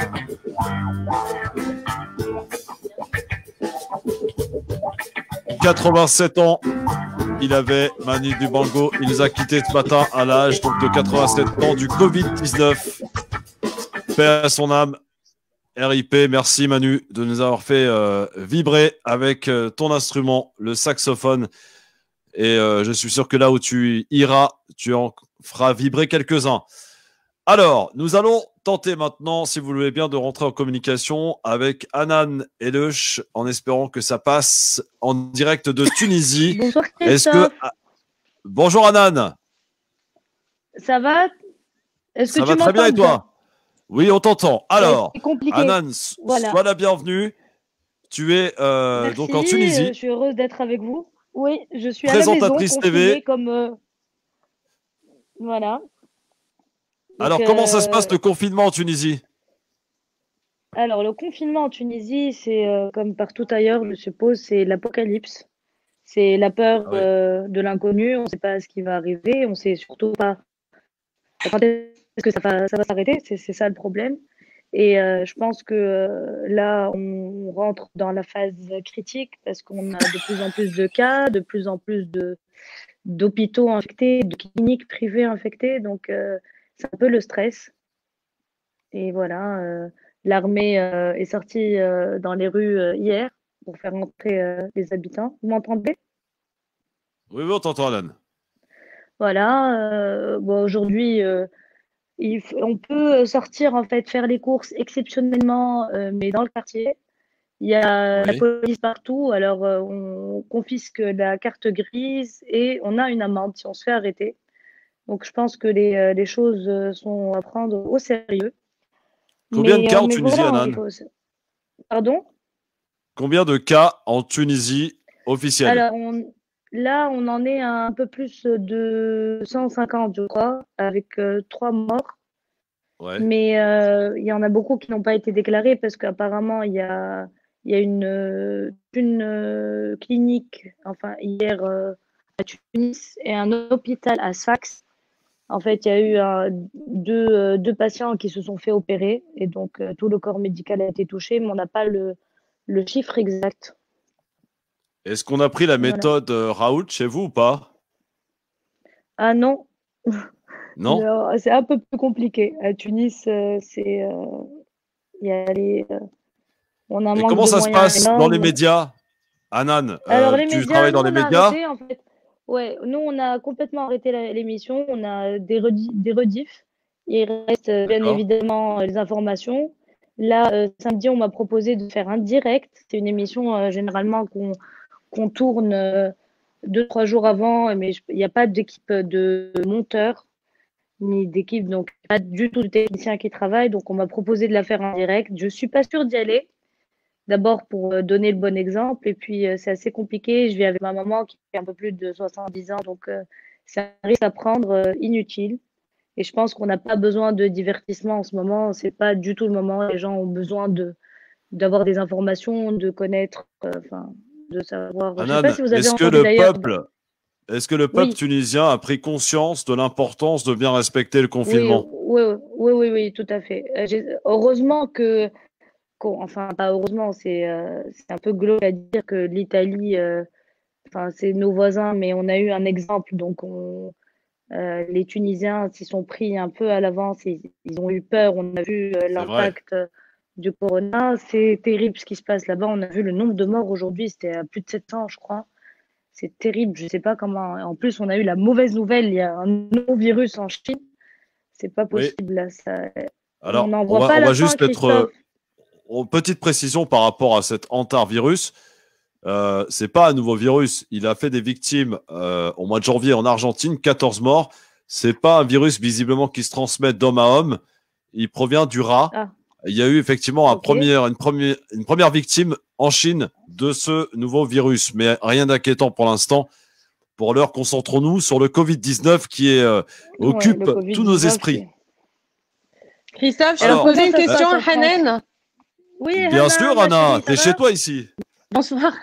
Merci. Bonsoir, va, Hanan. J'espère que tu vas bien. Ça va, Rabbi Aïs. Oui, merci, alors. Je voudrais savoir, Hanan, est-ce que en Tunisie, parce qu'en fait, ici, on a appris malheureusement que beaucoup de jeunes, que ce soit en France ou en Algérie, continuent à organiser des qa'det. Des qa'det veut dire des soirées à huis clos. C'est des petites soirées à la maison, des trucs. Non. À la maison, mais tout a été arrêté d'un coup. Entre potes de 5, 6 jusqu'à 10 ça, personnes. c'était vraiment, c'était vraiment au début, on a vu des images assez choquantes. C'était des soirées qu'on appelait des soirées, mais carrément dans des bars. Quand on a eu en fait le couvre-feu, je crois, en fait, non, c'était les fermetures de bars et de restaurants à 16h. Ils organisaient ça à la matinée, on appelait ça les corona parties. C'était terrible, c'était des images horrifiantes. Des corona parties. Des corona parties. Eh ben, ils sont créatifs, les Tunisiens. Mais ça, c'était vraiment les 2 premiers jours. C'était il y a 2 semaines, mais depuis, les gens, ils sont assez conscients parce qu'on a vu des images choquantes. Et heureusement qu'on a Internet et qu'on a les réseaux sociaux pour voir ce qui se passe un peu. C'est, enfin, il y a le bon côté il y a le bon côté et le mauvais côté. On voit des images tristes, on voit la réalité de ce qui se passe et de ce que le Covid-19 est en train d'avoir comme impact sur le monde entier. Mais d'un autre côté, il y a aussi la partie sympathique. Je sais pas, Anna, si tu regardes un peu toutes les vidéos, l'humour du monde entier. Oui, l'humour qui s'est développé autour du coronavirus. Tout à fait. Je précise, parce que l'info vient de tomber, que le Conseil scientifique en France préconise 4 semaines supplémentaires de confinement. Ouais. Oh là là là là, voilà. Ça va être dur. Bon, c'était prévisible, c'était prévisible. Christophe, comment tu t'occupes à la maison? Comment je m'occupe à la maison? Bah, il mange, hein. Alors, moi, je vais te dire, je n'ai jamais été autant occupé depuis que je suis à la maison. Entre l'émission à préparer, entre les différents trucs à gérer, la journée, je la vois pas passer. Et de terminer la journée, enfin, pas terminer totalement, parce qu'on se couche très tard, hein, c'est vrai qu'on a pris un autre rythme. D'être avec vous en direct dans le Grand Forum, c'est une belle bouffée d'oxygène. Ah, c'est clair. Oh, merci. Ouais. Merci. Hanan, est-ce que Hanan, tu es une personnalité publique, tu es une célébrité en Tunisie. Est-ce que vous avez préparé des campagnes de sensibilisation entre acteurs, artistes et professionnels des médias? Il y en a tous les jours des vidéos en fait, pour pousser les gens à rester chez eux, finalement, se nettoyer les mains, se laver tout le temps. Mais là, c'est vraiment, il faut rester chez soi. Les gens ont bien compris que la seule solution, le seul remède à ce virus, pour le moment, quand on ne l'a pas, c'est de rester chez soi, d'éviter de contaminer surtout nos parents et nos enfants. Voilà. Et il y a beaucoup d'artistes qui ont fait le challenge. Je ne sais pas si vous avez vu ça passer sur Instagram. Les footballeurs ont commencé ils vont prendre en fait en charge quelques familles pendant 1 mois ou 2. Donc ça a commencé par les footballeurs tunisiens qui jouent à l'étranger, qui gagnent assez bien leur vie, à prendre en charge 100 familles pendant 2 mois. Et ça a fait le tour. Et je trouve que c'est une belle initiative. On est tous confinés chez nous. On essaye de trouver, d'essayer d'être utile, plus ou moins. Je ne sais pas ce que vous en pensez, l'équipe, mais la France, qui a un ego surdimensionné, a tendance souvent à aller critiquer la manière de fonctionner des pays, par exemple du Maghreb, comme la Tunisie, l'Algérie et le Maroc. Ces 3 pays, je tiens à le préciser, ils n'ont pas attendu qu'on ait 50 morts ou que la situation devienne terrible pour réagir. Que ce soit la Tunisie, l'Algérie ou le Maroc, ils ont réagi tout de suite. Et vraiment, ça, c'est à saluer. Je ne sais pas ce que vous en pensez, l'équipe, et moi, j'avais envie de le dire ce soir. Bravo aux autorités compétentes des 3 pays. Absolument. Merci Christophe. Je suis tout à fait d'accord. J'étais vraiment impressionné. Oui, Philippe. Voilà. Le président Bouteflika te remercie. Arrête. Arrête. Ouais, ça, c'est l'humour orlésien. Donc, non, voilà mais c'est pour vrai, les- Hanan, en Tunisie, parce que tu es en Tunisie, mais ils ont su réagir à temps. Je veux dire, ils n'ont pas attendu la catastrophe, Mais le tout à fait, confinement. tout à fait. Alors, il y a deux options.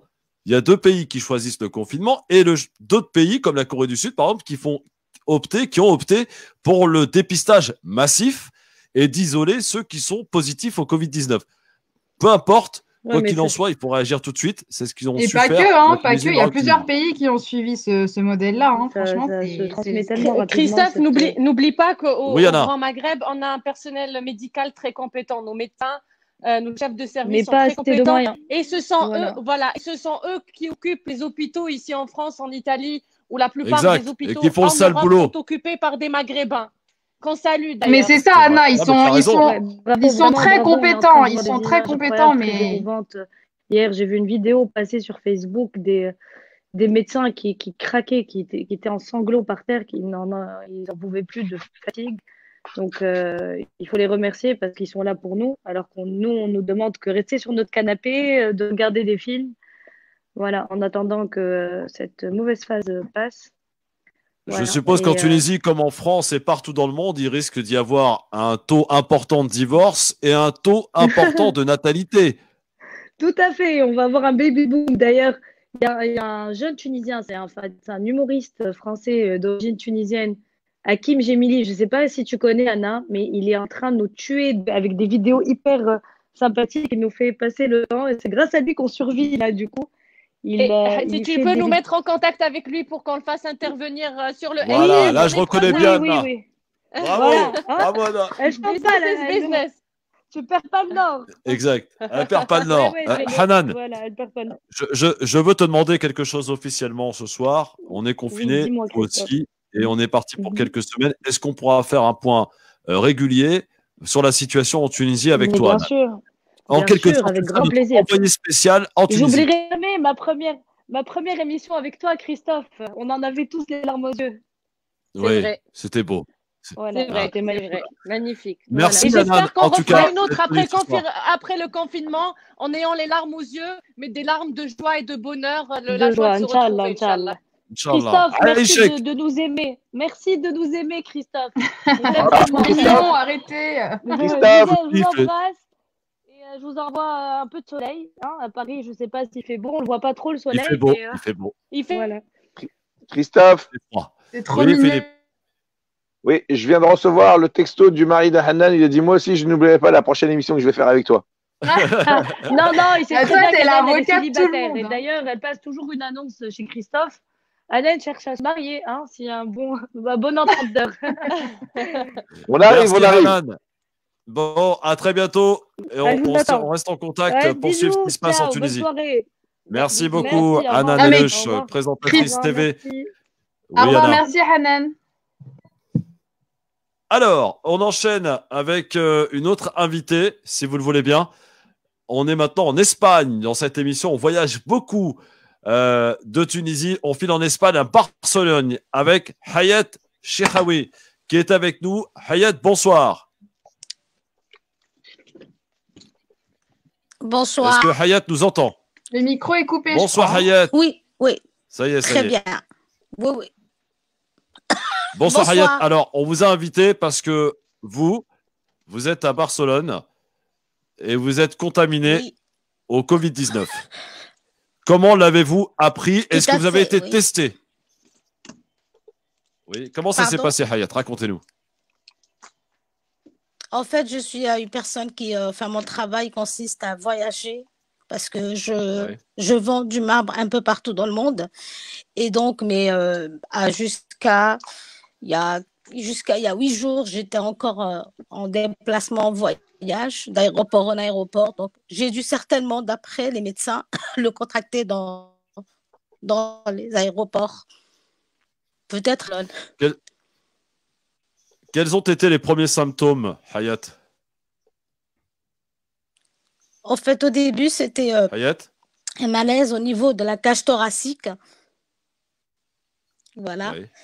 Je pensais que c'était juste une bronchite, un petit rhume d'abord, puis je pensais que c'était une bronchite. Et j'ai fait quand même la bêtise d'après les médecins, d'avoir accédé à l'automédication. En fait, j'ai pris des antibiotiques, ce qui a fait fausser un peu l'évolution de la maladie, parce que en fait, je devais avoir de la fièvre, mais je l'ai pas eu, moi, la fièvre. Donc, c'est un peu faussé. Donc, moi, j'attendais, comme il n'y avait pas de fièvre, je me disais, non, c'est juste une bronchite, c'est juste... en fait, c'est pas le corona. Mais il s'est avéré que c'est l'été. Vous avez été testé? Oui. Il y a Très bien. 4 jours de cela. Vous en êtes à votre combien de jours? Je suis depuis aujourd'hui, c'est le 7e jour. Comment vous sentez-vous, Hayat? Bah, c'est-à-dire, ça va en fait, des moments où j'en ai l'impression que c'est bon, que je suis super guérie, que ça va, tout va bien. Et il y a des moments où c'est complètement la descente en enfer. Mais en fait, on ne sait plus un peu si c'est des crises d'angoisse, des problèmes de respiration, de respiratoire, ou c'est des problèmes d'angoisse. On ne sait plus. Le problème du coronavirus, moi, ce que j'ai dans mon cas, c'est la confusion et les cauchemars. C'est horrible. Ça, c'est très, très dur à vivre. Mais sinon, je m'en sors. Est-ce que vous avez peur, Hayat? Alors là, pas du tout. Je ne suis pas quelqu'un...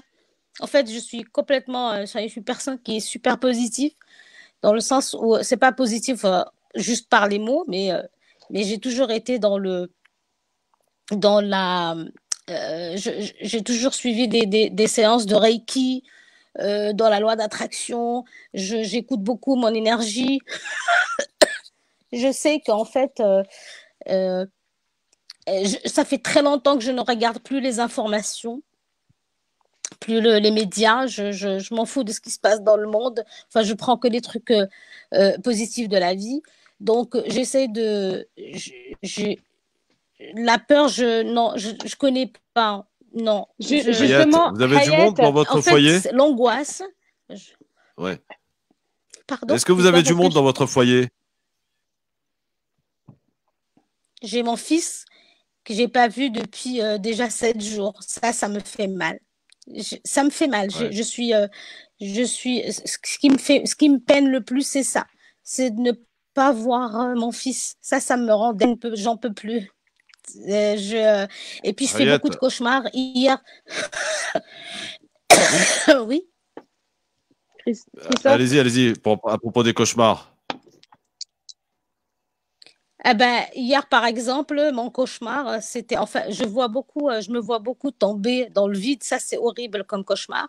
Mais aussi, il y a un cauchemar, le cauchemar d'hier était assez terrible, où je me voyais dans un rooftop, où j'allais prendre un pot, parce que j'aime bien faire la fête. Je suis une personne qui sort beaucoup et qui c'est un bouge rêve, beaucoup Hayat, et quand même. qui aime C'est bien pas un être cauchemar entourée. entre nous, hein. Bah, en fait, j'étais assise dans une table qui était très grande, et puis j'ai fait tomber quelque chose de l'autre côté, et d'un coup comme ça, les gens me regardaient, ils me disaient mais pourquoi vous avez fait tomber cela et tout ça, et puis les gens ils ont su que j'étais porteuse du virus, et j'étais vraiment mal vue. Je voulais courir, je voulais partir, je voulais sortir, je savais que c'était un cauchemar en même temps. Mais je me suis retrouvée avec le coussin plein de larmes. J'ai vraiment pleuré. Ouais. 2 questions, Hayat. Christophe, je peux vous te poser vivez une question en après Espagne? toi? Oui, bien sûr, Hana. Vous vivez en Espagne. Comment ça se passe, le confinement en Espagne, un pays extrêmement touché par le Covid-19? Et ma deuxième et dernière question, qu'avez-vous à dire à ceux qui prennent un petit peu à la légère cette période que nous vivons et qui se disent ouais, c'est qu'une simple grippe, rien d'inquiétant quoi? En Espagne, on respecte énormément le confinement. Franchement, je suis super agréablement surprise. Il y a pas un chat dehors. Il y a la police qui est tout le temps, et puis on fait la fête à partir de 20h. Vous êtes à Barcelone, hein, je précise. Avec les DJ. Oui, ça c'est génial. Par contre, cette histoire, moi, on me dit toujours, mais pourquoi tu vas pas à l'hôpital? Pourquoi? Déjà, le fait de sortir, hein, je ne veux pas sortir parce que je ne veux pas risquer, je veux pas prendre le risque de contaminer les gens. Arrêtez avec ces histoires de, non, c'est pas grave, mais juste pour aller faire nos courses, juste pour aller, vous ne savez pas comment vous contaminez les gens. Il y a des gens qui sont vraiment, vraiment malades. Moi, je pense à mon père qui a l'emphysème.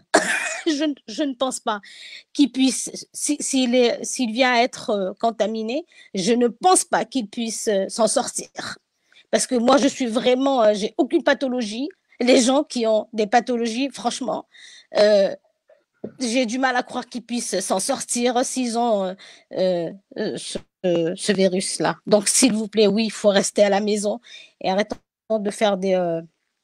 arrêtons enfin, je veux pas qu'on rentre dans la psychose, mais qu'on ne prenne pas ça à la légère parce que c'est vraiment dur là. C'est très, très dur. Ça fait 8 jours. C'est une grande souffrance. Oui, oui. Alors, Hayat, tu as fait un post sur tes réseaux sociaux dans lequel tu as annoncé à tes amis que tu étais, que tu étais contaminé. Tu as dit, tu provoquais au fait le corona. Tu t'adressais au coronavirus. Tu disais, ce soir, je te provoque en duel, c'est soit toi, soit moi. C'est pas parce que tu portes une couronne que tu vas gérer ma vie. C'est ma vie, c'est mon corps, tu vas sortir. Comment tu fais pour être... Et puis, en fait, comment tu fais pour être aussi forte et pour continuer à encourager les gens, même en ayant... Parce qu'il y a 2-3 jours, tu avais encore beaucoup plus du mal à respirer, tu toussais beaucoup, ton cas était beaucoup plus grave que maintenant. Ça va mieux, on remarque, et tant mieux pour toi. Et tant mieux d'ailleurs. Mais même en pleine crise, tu as continué à tenir un discours rassurant, à être là, à conseiller tous ceux qui sont autour de toi. Et voilà, donc ça, c'est impressionnant. Comment tu fais pour puiser ton énergie? Deuxième question, s'il te plaît, Hayat, le lendemain ou 2 jours après, tu as retiré ce post. Je ne me concentre pas. Oui. Oui, 2 jours après, tu as retiré ce post voilà. parce que tu ne voulais plus je ne me concentre pas. Oui, juste je te pose la deuxième question, comme ça j'arrête de parler. Pardon, c'est trop Non, je t'en prie. 2 jours après, tu as retiré sur la maladie. Je ne sais pas à connaître le virus. J'essaye de le combattre. C'est pas quelqu'un qui a été invité, comme je l'ai bien dit. Il n'a pas été invité. Il n'a pas squatté dans mon corps.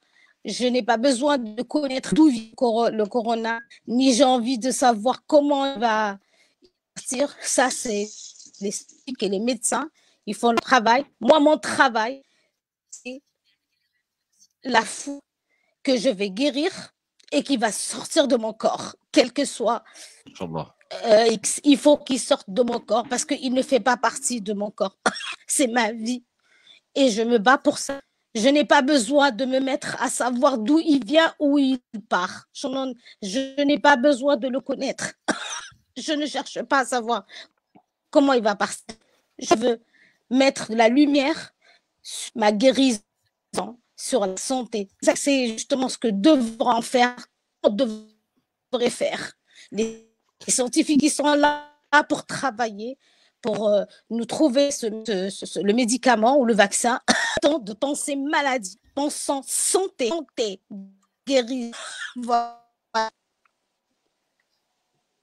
Merci. Hayat, ma dernière question, c'est pourquoi avoir supprimé ce post 2 jours après? Est-ce que tu crains le regard des voisins, de ton entourage là-bas? Est-ce que ça peut avoir un impact sur ta vie, le fait que les gens autour de toi en Espagne sachent que tu es contaminée? Ma chérie, je ne t'entends pas bien. Alors, je vais répéter la question. Pourquoi avoir supprimé ce post 2 jours plus tard? Oui, pourquoi tu as supprimé le post 2 jours après? Est-ce que tu crains la réaction des voisins ou des amis?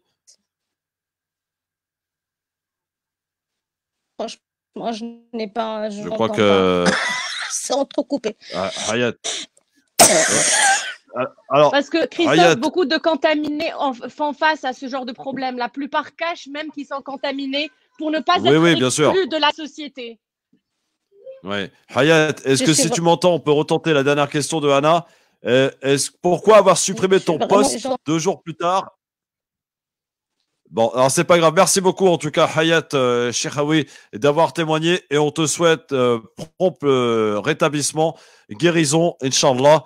Et le meilleur pour la suite, Hayat. On aura l'occasion de se revoir en studio et en pleine forme, Hayat. On compte sur toi pour combattre comme il se doit ce Covid-19. Merci beaucoup, Hayat. À bientôt.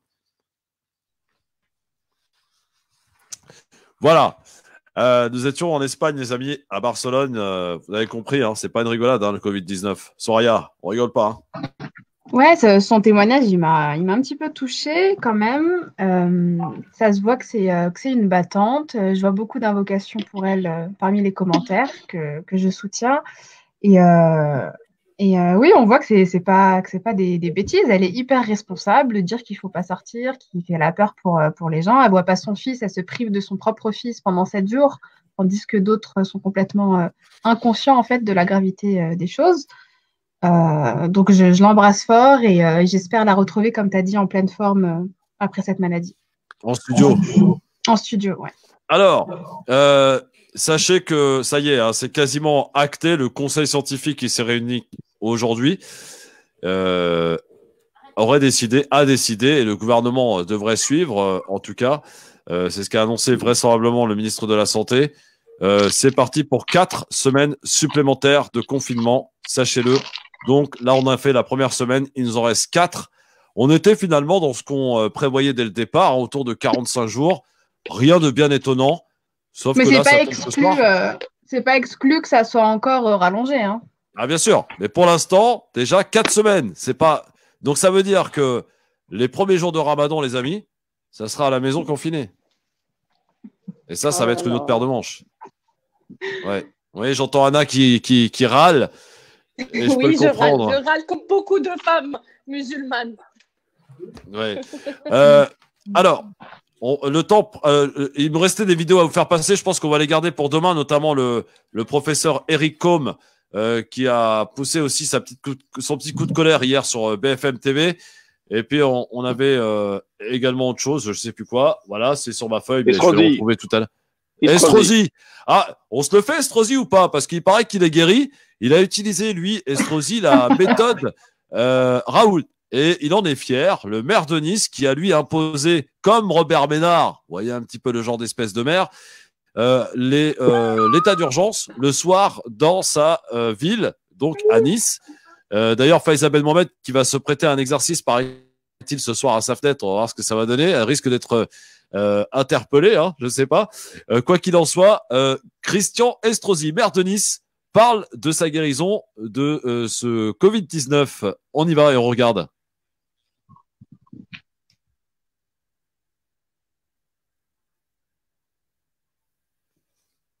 Se fait attendre, Christian Estrosi. Écoute, on a un problème de son. Il n'y a pas de son. D'accord. Bon, vous savez, c'est pas grave, les amis. On se le garde pour demain, on a le temps. On est là tous les jours et on est parti pour 4 autres semaines. Donc, on a le temps, vraiment. Ça, et puis, Estrosi, c'est pas non plus une priorité, si j'ai envie de vous dire. Oui. Bon, par contre, la priorité, c'est les coups de gueule et les coups de cœur. Et comme on les a pas entendus depuis un petit moment, le coup de gueule ou un coup de cœur pour toi, Abdeslam, ce soir? Ben écoute, le coup de cœur, et j'ai été très touché par le témoignage de cette dame qui est en Espagne, Hayat, et vraiment, si les gens prenaient à la légère le Covid-19, j'espère qu'ils ont pleinement conscience de la gravité de ce fléau et qu'ils arrêtent de se balader comme ils le font, comme ça a été longtemps dénoncé, les gens qui se baladent dans le parc, qui font du vélo comme si de rien n'était. Voilà, j'ai des pensées affectueuses pour elle. J'étais très touché par le fait qu'elle ait évoqué son fils, moi qui ne vois pas ma mère depuis quelques jours. Voilà, c'est un gros coup de cœur pour elle. Philippe, Boyaki, coup de gueule ou coup de cœur aujourd'hui? Écoute, moi, c'est un coup de cœur, comme d'habitude. Enfin, j'ai envie de dire comme d'habitude. Non, pas comme d'habitude. Mais je voudrais vous le montrer en vidéo. C'est pour ces femmes et ces hommes de l'ombre. On aura peut-être demain Wissam N, parce qu'il n'est pas complètement titulaire, qui va vous donner des news sur celles et ceux qu'on ne voit Nous pas. sommes l'équipe de ménage de l'hôpital. Oui. C'est juste pour faire notre coup de gueule pour dire que nous, depuis qu'il y a Corona, on ne parle pas de nous. Ouais. Nous sommes oubliés. Ouais, c'est Le vrai, ministre de la Santé qui sort ne parle pas de nous. Parce qu'il pense à nous. Ni les médecins. Personne ne parle de nous. On est là à 6 h du matin, jusqu'à midi. Voilà. Il y en a qui disent 6 h du matin. Il y en a 7 h jusqu'à 13 h, 14 h. 14 jusqu'à 14 h. Oui, c'est ça. Voilà. Donc Marion Maréchal Le Pen, Marine Le Pen, Robert Ménard et toute la clique, là, comment il s'appelle l'autre fou, la Zemmour, là, qui avait disparu, hein, qui est revenu, je pense que tu devrais leur présenter des excuses. Merci Philippe pour ce coup de cœur, effectivement, et on pense bien à eux et on espère avoir des témoignages parce qu'il faut les écouter, les entendre et les remercier sans cesse. Anna Guézard-Boicaz, un coup de gueule ou un coup de cœur ce soir? Un coup de gueule, un coup de gueule, Christophe. Même si je rejoins Abdel Mitage sur le coup de cœur, son coup de cœur sur Hayat Chiraoui, que je salue, je supporte, je prie pour elle et pour toutes les personnes malades.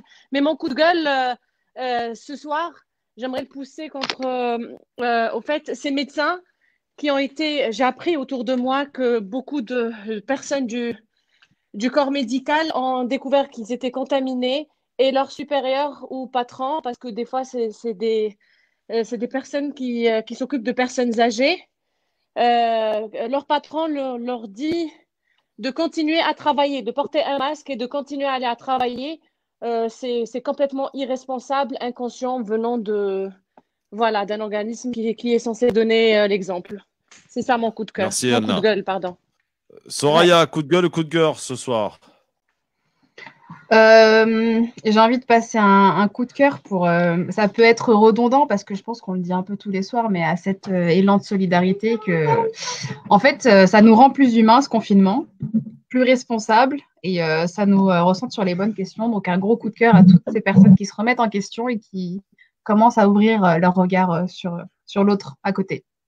Je vais m'en permettre un petit, si vous me le permettez. C'est à tout ce personnel médical qui, dans certains endroits aujourd'hui, quand on entend certains membres du gouvernement irresponsables nous dire qu'il y a suffisamment de masques, dans certains hôpitaux, ils n'ont droit plus qu'à un seul masque au lieu de plusieurs masques, parce qu'on rappelle que la durée de vie d'un masque est de 4 heures sur un service de 12 heures. Imaginez combien il faudrait de masques. Bravo à eux, bravo à ces soignants. J'ai envie de. Alors, c'était pas prévu, je devais la passer avec Anas, mais j'aimerais bien qu'on la passe quand même, Philippe, s'il te plaît. J'aimerais vous rappeler comment étaient traités les soignants qui étaient venus dans Paris réclamer des meilleures conditions de travail. Voilà comment la police de Macron traitait ces soignants. Et aujourd'hui, Macron est en train de les féliciter. Un petit retour en arrière, c'est toujours bon de ne jamais oublier. Regardez ces vidéos. Attention, c'est violent.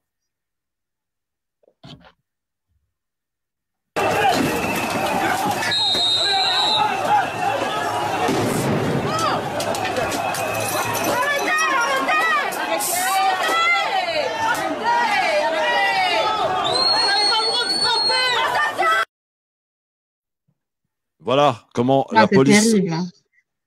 Voilà comment la police traitait les soignants lorsqu'ils sont descendus dans la rue pour réclamer de meilleures conditions. Alors aujourd'hui, ils les félicitent parce qu'ils sont sollicités.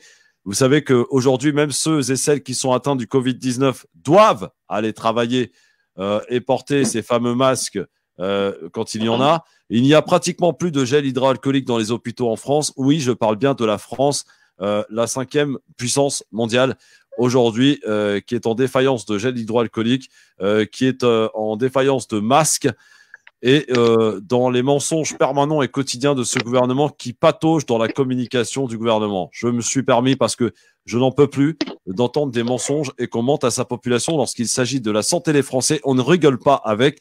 Et je suis très inquiet pour l'exécutif de l'après-coronavirus parce qu'ils auront des comptes à nous rendre après. Et je pense que le bilan sera très dur.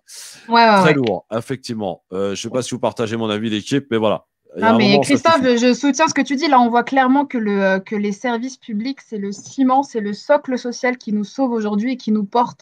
Et c'est honteux de voir ça. C'était honteux quand ça venait de se passer et ça l'est encore plus aujourd'hui. Et donc, je soutiens ton coup de gueule. Est-ce que, mon cher Abdeslam, je t'ai envoyé un petit message, tu ne m'as pas répondu. Est-ce que Hicham Terak est là ce soir ou pas? Et non, malheureusement, il ne m'a pas envoyé non, cette voilà. vidéo. Donc on Voilà, est privé. il a peut-être attrapé, un petit microbe qui l'empêche de nous faire sa petite vidéo. Non, Je ne il a sais juste pas. attrapé sa souris, il est content là. Ah oui, d'accord. Bon, alors, il est quelle heure? Il est 19h57. Mon Fifi, comme ça, on va terminer à l'heure ce soir. Est-ce qu'on peut y aller pour les meilleurs et le pire du web? Et je sais qu'il y a du lourd ce soir, mon Fifi. Est-ce que tu es prêt? Ouais, je suis prêt. Alors, on y va. On va commencer.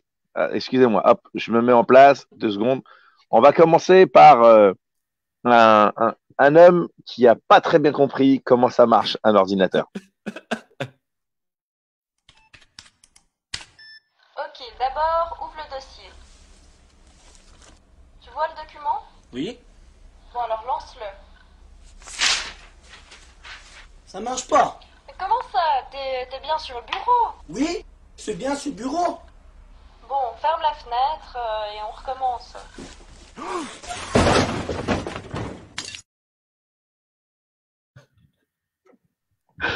Excellent. On va suivre. Alors, on va suivre sur les recommandations de. Il ne faut pas sortir pendant le Covid-19.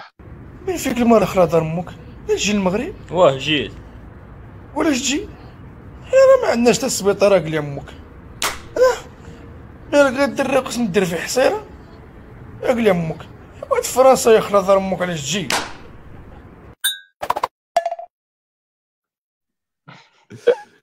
Je pense qu'il a compris. On va enchaîner sur un échange dans un quartier et les Parisiens, il paraît qu'ils sont un peu chauvins.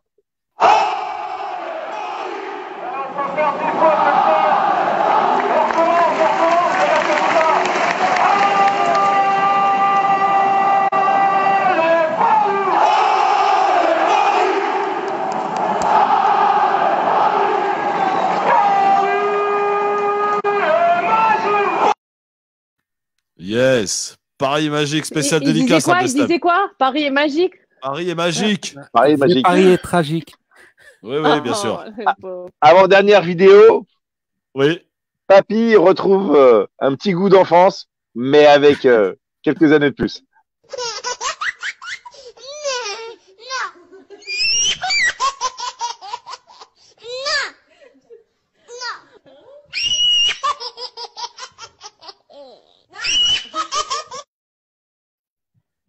Oh là là, t'as attiré ma fille avec cette vidéo. Et la dernière, bon, c'est un petit truc un petit peu plus perso.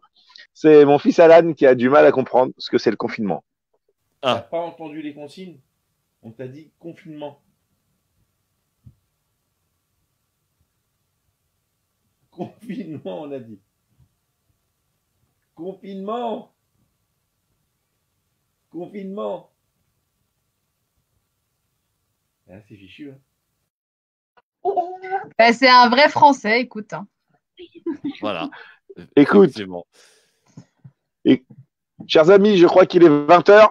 Et à 20h, Oui, en il est ligne, dans le reste de la l'heure. France, qu'est-ce qu'on fait? Applaudir. Bravo. Bravo À tout le personnel médical, les médecins, infirmières, internes, aides-soignantes, les agents hospitaliers, ambulances, pompiers et l'ensemble du corps médical que nous remercions. Merci. Et à qui on souhaite Merci. Voilà. Merci. On vous aime. Merci à tous pour cette émission qui fut très, très bien encore ce soir. J'espère que vous avez apprécié. Voilà, et on se retrouve évidemment demain soir avec, je l'espère, Anas Kazib, avec aussi une députée LREM. On pourra lui poser des questions demain. Et avec... C'est quoi ce pcheu, Philippe?